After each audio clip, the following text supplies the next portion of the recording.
Hello everyone, my name is Palak and welcome back to my YouTube channel वाणिज्य शिक्षण केंद्र। So last class में हमने accounts में यूज होने वाले 20 बेसिक टर्म्स के बारे में बात की थी। हमने एसेट्स, लाइबिलिटीज एंड डिस्काउंट के बारे में बात की थी, बट हमने सिर्फ उनका ना ओवरव्यू देखा था, उसके बारे में इन डेप्थ में बात नहीं की थी। तो चलिए आज शुरू करते हैं। एसेट्स एसेट्स क्या होते हैं? एसेट ना कंपनी के रिसोर्स होते हैं जिसे कंपनी अपने बिजनेस के ऑपरेशन में यूज करती है एंड अपने बैलेंस शीट में मॉनेटरी टर्म्स में एक्सप्रेस करती है। Monetary terms. अब एसेट्स भी दो टाइप के होते हैं। पहला है करंट एसेट एंड दूसरा है नॉन करंट एसेट।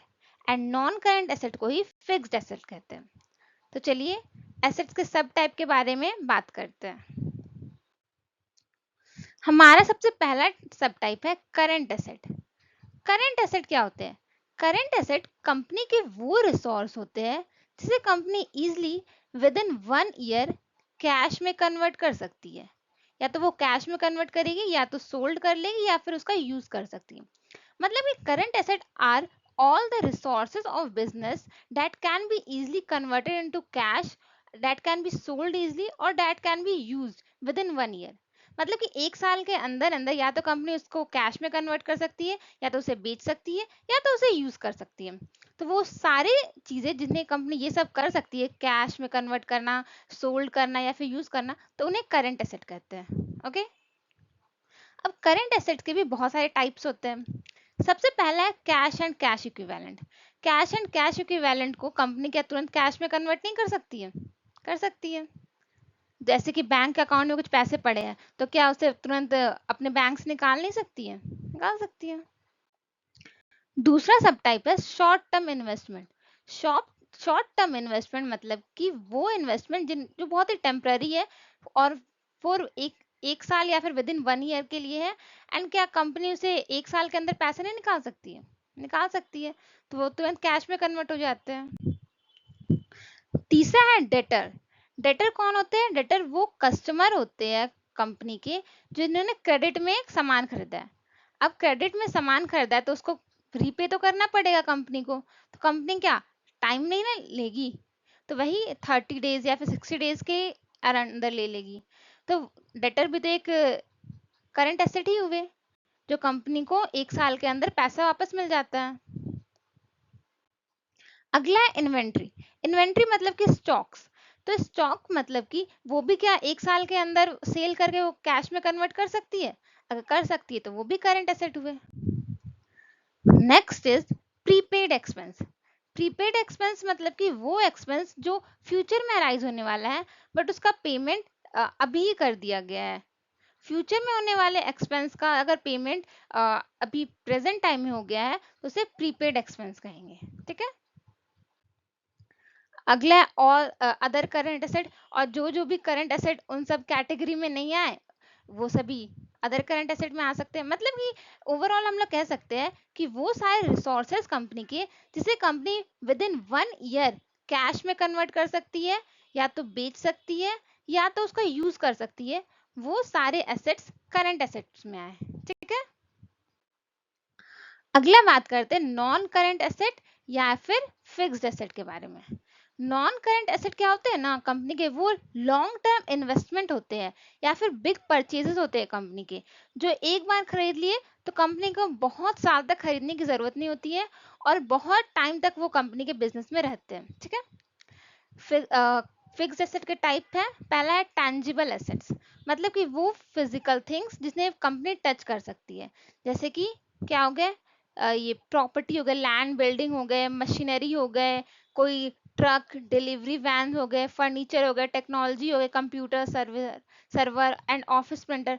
मतलब कि वो ये सबको आप ही बताओ ना, क्या इन सबको दोबारा क्या नियर फ्यूचर में खरीदने की जरूरत होती है? नहीं। अगर किसी ने अपना दुकान खरीद लिया, अपना ऑफिस खरीद लिया, तो क्या उसे खरीदने की दोबारा भी जरूरत है? नहीं है, जब तक उसे अपना बिजनेस एक्सपैंड करना नहीं है।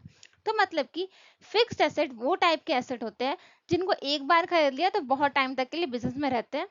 इसका फर्स्ट टाइप है टैंजिबल एसेट। टैंजिबल एसेट वो फिजिकल आइटम्स होते हैं विच यू कैन सी, मतलब कि you can see and touch. ठीक है। एंड जिन्हें दोबारा नियर फ्यूचर में खरीदने की जरूरत नहीं है। ठीक है, पहला है टेंजिबल एसेट, दूसरा सब टाइप है इनटेंजिबल एसेट। पहले टेंजिबल एसेट को हम लोग टच कर सकते थे, इनटेंजिबल एसेट्स को टच नहीं कर सकते। जैसे कि आप लोग जानते हो patent, copyright, trademark, brand recognition, goodwill, ये सब बनाने में बहुत टाइम लगते हैं और ये बहुत टाइम तक रहते भी है।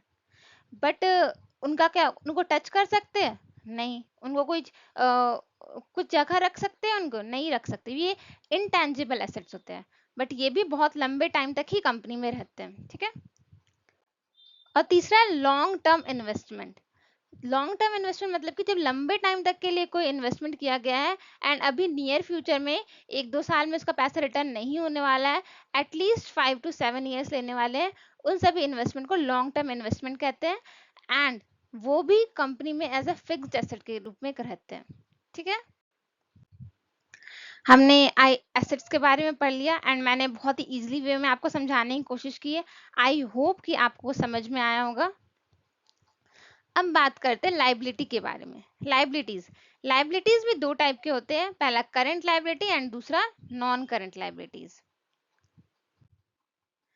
करंट लाइबिलिटी, करंट लाइबिलिटी क्या होते हैं? करंट लाइबिलिटी वो लाइबिलिटी होते हैं जिनका पेमेंट कंपनी को 1 year के विद इन करना होता है। वो लाइबिलिटी या फिर वो एक्सपेंस जो कंपनी को 1 साल के अंदर मीट करना है, तो उसे बोलेंगे करंट लाइबिलिटी। ठीक है, इसके कुछ टाइप्स हैं। पहला है क्रेडिटर, जैसे कि हमने कहीं, मेरी कोई कंपनी है एंड मैंने किसी से उधार में सामान खरीदा, तो क्या मैं 4-5 साल बाद उसे पैसे दूंगी? नहीं, अभी उसमें उसे with in a year payment करनी होगी, तो वो करंट लायबिलिटी में आया। दूसरा वेजेस या फिर सैलरी भी बोल सकते हैं, जो हमारे यहाँ काम कर रहे हैं उनको पैसे तो तुरंत देने पड़ते हैं ना उनका पैसा थोड़ी ना टाल सकते हैं, तो वेजेस भी हमारे करंट लायबिलिटी में होंगे। Third one is short term loan. Short term में अगर कुछ हम लोन लिया है तो उसका पेमेंट भी विद इन 1 year करना पड़ता है। अगला है current portion of long term debt. अगर current portion of long term debt की बात है, जैसे कि मान लीजिए मैंने कोई लोन लिया है फॉर 10 years, तो क्या मुझे अभी पेमेंट नहीं करना होगा? अभी भी तो कुछ पोर्शन देना पड़ेगा ना। तो वो जो करंट पोर्शन, जो अभी का फिलहाल का पोर्शन है लॉन्ग टर्म डेट की, उसकी बात हो रही है। और next one is tax payable, जो हमें टैक्स पे करना है फॉर 1 year। तो ये सब भी करंट लाइबिलिटी में ही आते हैं, जिनका पेमेंट आपको विद इन 1 year करना होता है। ठीक है, तो ओवरऑल हम लोग क्या बोल सकते हैं कि करंट लाइबिलिटी वो सारी लाइबिलिटीज होती है जिनका पेमेंट हमें 1 year के अंदर करना होता है। ठीक है, I hope I am making sense. Second one is non current liability.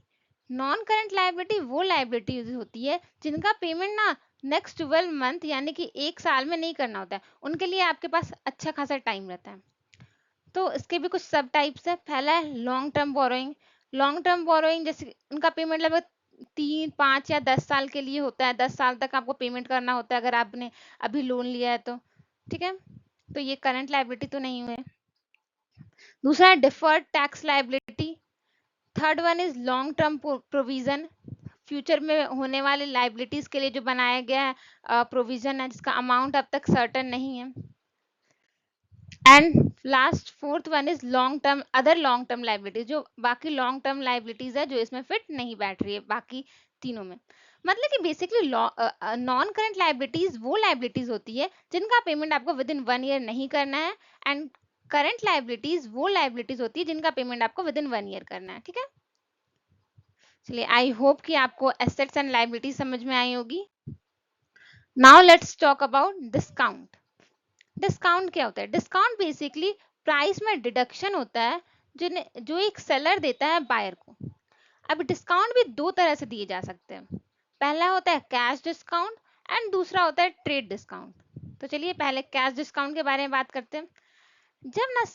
जब बायर पेमेंट नहीं करना चाहता है, तब सेलर क्या करता है ना, बायर को बोलता है कि अगर आप अभी क्विक पेमेंट कर दोगे तो मैं आपको कम प्राइस में सामान दूंगा, तो उसे बोलते हैं कैश डिस्काउंट। जब cash discount is a price reduction given by a seller to a buyer to reward quick और इमीडिएट पेमेंट।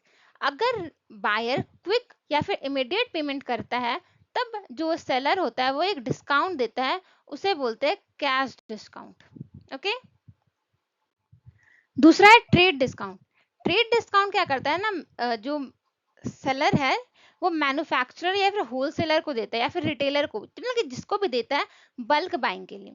जैसे कि अगर कोई बल्क में सामान खरीद रहा है कोई बायर, तो सेलर क्या करता है, उसे एक डिस्काउंट ऑफर करता है जो होता है ट्रेड डिस्काउंट। ठीक है, कैश डिस्काउंट तुरंत इमीडिएट पेमेंट के लिए, एंड ट्रेड डिस्काउंट होता है बल्क में सामान खरीदने के लिए। ठीक है, आई होप आप लोगों को समझ में आ रहा होगा। तो मैंने बहुत ट्राई किया आप लोगों को समझाने का। अगर आपके फिर भी कोई भी क्वेरी है या फिर कोई प्रॉब्लम है या फिर आपको इस चैप्टर के नोट्स चाहिए, then please let me know on the comment section, and thank you very much.